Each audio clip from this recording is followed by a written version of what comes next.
कंगना बजब वहाँ धीरे सोत चलिए। हे प्रेम परी कनि बजुआ कोयल सन बोल सुना वहाँ अपन कंगना से कंगना बजब वहाँ धीरे सोत चलिए।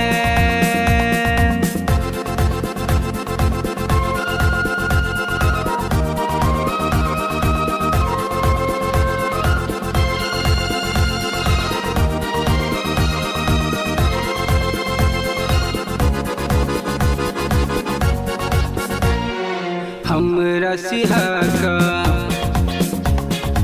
मन तरसा का प्रेम मिलन के बात सुना का। हमरा सिहा का मन तरसा का प्रेम मिलन के बात सुना का। हमरा कते सताबै छिया हे प्रेम परी कनि बजुआ कोयल सन बोल सुना हुआ अपन कंगना से कंगना बजब वहाँ धीरे सोत चलिए।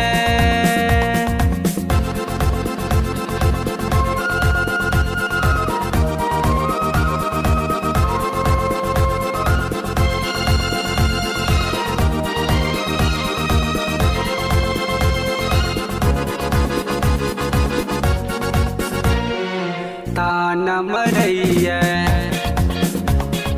सब हमरा पर ध्यान रहैया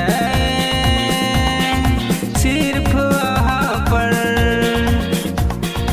ताना मरैया सब हमरा पर ध्यान रहैया सिर्फ वहाँ पर। हमरा कते तरपाबै छिया हे प्रेम परी कनि बजुआ कोयल सन बोल सुना हुआ अपन कंगना से कंगना बजब वहाँ धीरे सोत चलिए।